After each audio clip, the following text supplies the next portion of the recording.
पहला क्वेश्चन दिया है कि सर्वात्रिक गुरुत्वाकर्षण नियम का प्रस्तुतकर्ता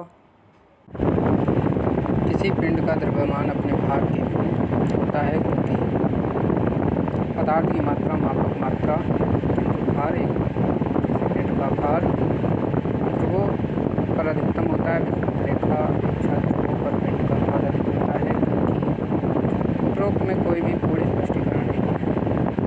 किसी पिंड का भार उत्तरी ध्रुव पर विषुवत रेखा पर क्रमशः WP WE यदि पृथ्वी का घूर्णन रुक जाए तो WP में कोई परिवर्तन नहीं होगा। लिफ्ट में व्यक्ति का भार तब अधिक हो जाता है जब लिफ्ट आपकी एक समान वेग से ऊपर की ओर सी हो जाएगा कि ऊपर की ओर त्वरण में गमन करेगा।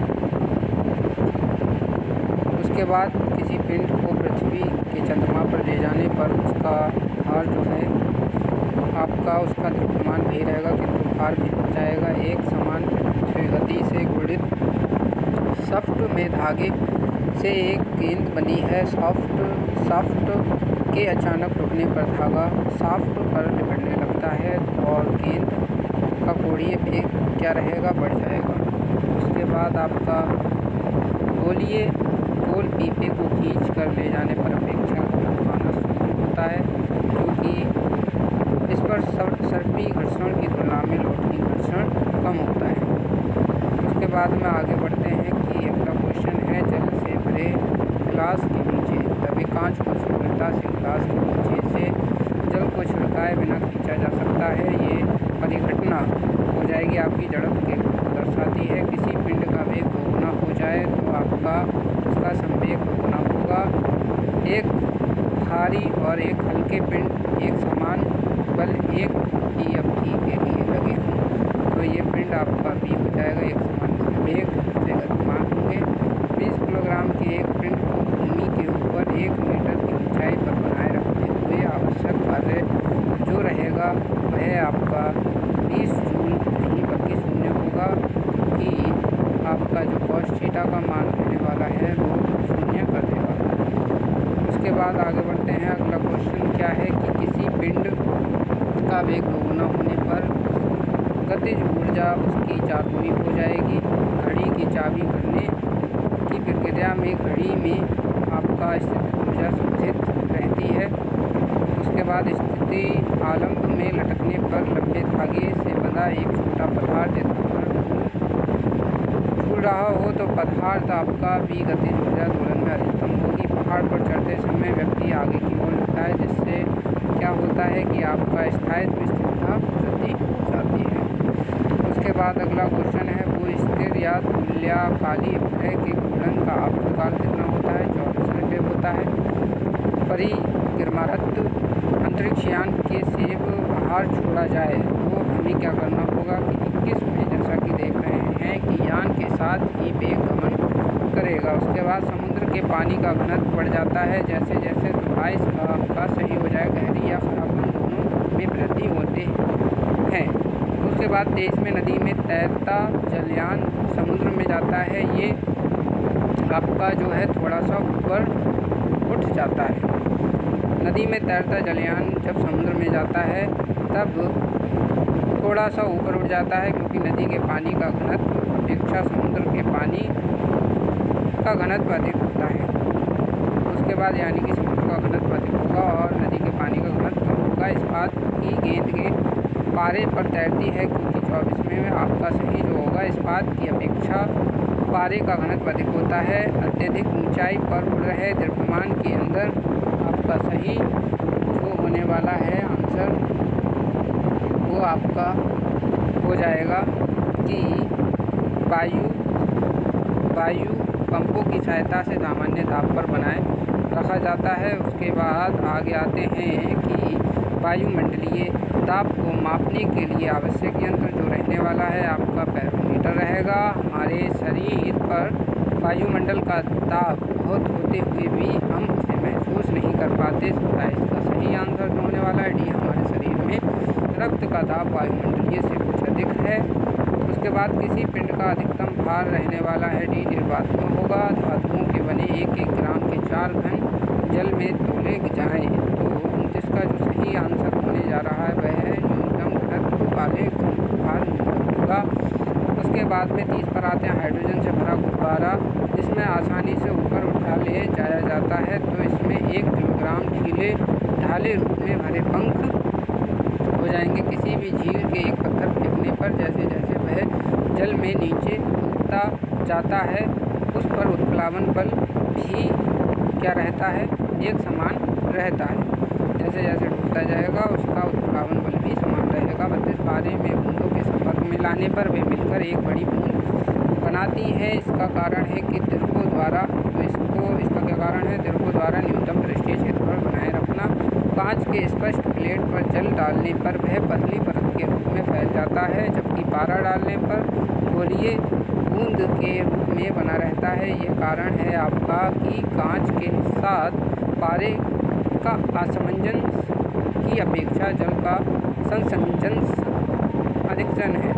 एडहेशन, कोहेशन, तो ये आपका जो रहने वाला है सी आपका ठीक हो जाएगा। उसके बाद में 34 वाले बातें हैं। क्रिकेट की घूमती हुई त्रिचक्रमान स्प्रिंग गेंद पर वायु में ऊपर की ओर दोलन स्विंग निम्नलिखित आधार के अनुसार स्पष्ट किया जा सकता है। तो 34 में जो सही होने वाला है डी हो जाएगा। बर्नौली प्रमेय के आधार पर ये हो जाएगा। रेलवे प्लेटफॉर्म के किनारे पर खड़े युवक के सामने तेज गति से रेलगाड़ी गुजरने पर युवक को क्या होगा, रेलगाड़ी की ओर गिर पड़ता है, क्योंकि रेलवे प्लेटफॉर्म के किनारे खड़े युवक के सामने तेज गति से रेलगाड़ी गुजरने पर गाड़ी की ओर गिर पड़ता है। भूमि से टकराकर फुटबॉल ऊपर उछलती है क्योंकि ऐसा उसके प्रत्यास्थ गुण के कारण होता है। एक वृत्ताकार धातु प्लेट जिसके केंद्र पर एक वृत्ताकार छेद हो गर्म करने पर छेद का व्यास क्या रहने वाला है, तो वह बढ़ जाएगा। उसके बाद कांच के फ्लास्क में भरे द्रव्यमान को गर्म करने पर क्या होगा, 38 वाला जो रहने वाला है। फ्लास्क के द्रव का तल पहले से कुछ गिरेगा पश्चात बढ़ना प्रारंभ करेगा। उसके बाद एक जल से भरे बीकर में बर्फ़ का एक टुकड़ा तैर रहा है। बर्फ़ के पिघलने पर बीकर जल में क्या रहेगा, वह पूर्वक बना रहेगा। उसके बाद किसी झील की बर्फ़ जमी सतह पर -15 डिग्री सेल्सियस हो तो इसके बाद नीचे झील में जल बर्फ़ के संपर्क की जल सतह पर ताप क्या होगा, तो इसका सही हो जाएगा 0 डिग्री सेल्सियस होगा। बढ़ते हैं 41वें क्वेश्चन पर कि बर्फ़ जमी झील अंदर मछलियाँ जीवित रहती हैं क्योंकि झील की तली पर जल नहीं जम पाता है। उसके बाद आपका आ जाएगा कि क्या होता है जब 8 डिग्री सेल्सियस से 0 डिग्री सेल्सियस तक किया जाए। 42वां सही आंसर होगा जल का आयतन 4 डिग्री सेल्सियस तक कम हो जाएगा तब बढ़ता है। उसके बाद में निम्नलिखित द्रवों में से ऊष्मा का सबसे अच्छा चालक क्या रहने वाला है, तो यह आपका पारा रहने वाला है। ये ऊष्मा का सबसे अच्छा चालक रहेगा। पायरेक्स के बने गिलास में गर्म पानी डालने पर नहीं चटकता क्योंकि पायरेक्स एक गर्म करने से अधिक प्रसारित नहीं होता, इसलिए ये चटकेगा नहीं। उसके बाद रेफ्रिजरेटर का प्रतिचित्र फ्रीजर उसमें सबसे ऊपर लगाया जाता है क्योंकि उसमें जो है आपका जिसमें वह संवहन धारा के समुचित प्रवाह से सारे भीतरी भाग को ठंडा कर सके। उसके बाद में आपका निर्वाहित विद्युत बल्ब तंतु कांच आवरण तक ऊष्मा संचरण किस प्रकार से होता है, तो वह आपका जो होता है वह ऊष्मा का संचरण निर्वात के माध्यम से नहीं होता है। निर्वाहित विद्युत बल्ब में तंतु के कांच का आवरण तक ऊष्मा संचरण विकिरण द्वारा होता है। विकिरण ऊष्मा का संचरण गर्म वस्तु से ठंडी वस्तु की ओर बिना किसी माध्यम की सहायता एवं बिना माध्यम के गर्म किए पदार्थ की चाल सीधी रेखा में होती है, यानी कि माध्यम की कोई आवश्यकता नहीं है। इसमें विकिरण विधि के द्वारा जो ऊष्मा रहेगी वो एक धातु से दूसरी धातु में प्रवेश कर जाती है। रेगिस्तान के दिन में गर्म, रात बहुत ठंडी होते हैं। बादलों वाली रात स्वच्छ आकाश वाली रात की अपेक्षा गर्म होती है। उसके बाद धातु से बने 4 गिलासों को गर्म एक साथ डाली जाती है। चारों गिलासों पर बाहर की ओर भिन्न पेंट किया होता है। कुछ समय बाद कॉफ़ी उस गिलास में सबसे ठंडी होगी, तो इसका सही जो आंसर होगा वो होगा अपरिष्कृत काला। उसके बाद आपका 48वां आ जाता है है कि अगर गर्म कॉफ़ी के प्याले को कमरे में धातु की मेज़ पर रखा जाए तो किसी तरीके से उसमें ऊष्मा नष्ट होगी। तो इसमें चालन, संवहन, विकिरण और वाष्पन के द्वारा उसमें ऊष्मा नष्ट होगी। चालन क्या है? ऊष्मा माध्यम गर्म स्थानों से ठंडे माध्यम की ओर संचारित होती है। माध्यम के प्रत्येक कण अपने अगले कण को ऊष्मा स्थानांतरित करते हैं। ठोसों और पारे में ऊष्मा का संचरण केवल चलन विधि द्वारा होता है, यानी कि जो पारा है और ऊष्मा है उसमें ऊष्मा का संचरण सिर्फ और सिर्फ चालन विधि द्वारा होता है। संवहन तरल के कण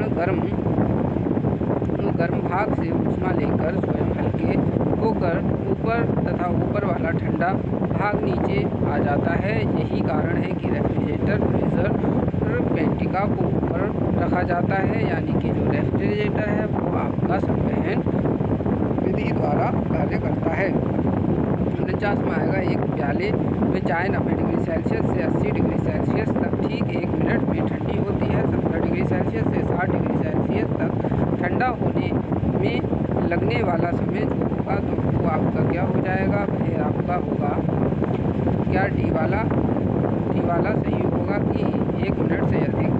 कैसे 1 मिनट से अधिक? आइए पढ़ते हैं कि एक प्याले में 90 डिग्री सेल्सियस से 80 डिग्री सेल्सियस तक ठीक 1 मिनट में ठंडी होती है। तो 70 डिग्री सेल्सियस से 60 डिग्री सेल्सियस तक ठंडा होने में लगने वाला समय 1 मिनट से अधिक होगा। ऐसा न्यूटन के शीतलन नियम के अनुसार होता है। इस नियम के अनुसार किसी वस्तु के विकिरण द्वारा ऊष्मा का श्रेय दर उस वस्तु के तापमान अंतर के कारण होता है। विकिरण द्वारा किसी वस्तु का स्राव होने पर ऊष्मा की दर वस्तु और उसके आसपास वातावरण के तापांतर के साथ साथ वस्तु के पृष्ठ की प्रकृति और पृष्ठ क्षेत्रफल पर निर्भर करता है। किसी द्रव की वाष्पन दर 50 में का जो आंसर होने वाला बड़ी होगा उपरोक्त सभी पर निर्भर करती है। जो वाष्पन है वह द्रव के तापमान पर निर्भर करती है, चारों ओर के वायु के ताप पर निर्भर करती है, द्रव की सतह पर और क्षेत्र पर निर्भर करती है। उसके बाद देखते हैं कि आपका जो रहने वाला है वो कौन सा होगा, वो बताते हुए हम रखते हैं कि आपका जो होने वाला है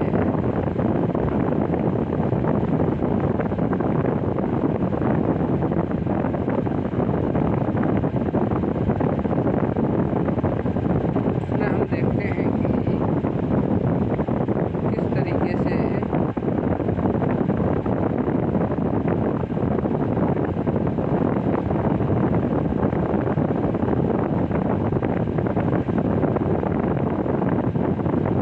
हमारा अगला क्वेश्चन 51 हो जाएगा कि मिट्टी के बने घड़े में भरा ठंडा हो जाता है क्योंकि घड़े के छिद्रों से जल बाहर आकर वाष्पित होता है। इसलिए मिट्टी का घड़ा होता है उसमें पानी ठंडा रहता है। उसके बाद आपका जो रहेगा कि ग्रीष्म ऋतु में बिजली के पंखे नीचे बैठने पर उसमें सूख जाता है। तो क्योंकि जो आपका हमारे चारों ओर की हवा में गति लाकर शरीर के पसीने के वाष्पन में वृद्धि कर देता है। उसके बाद हमें अधिकतम पसीना तब आता है जब वायु का तापमान अधिक हो और यह आर्द्र तब अत्यधिक रहता है।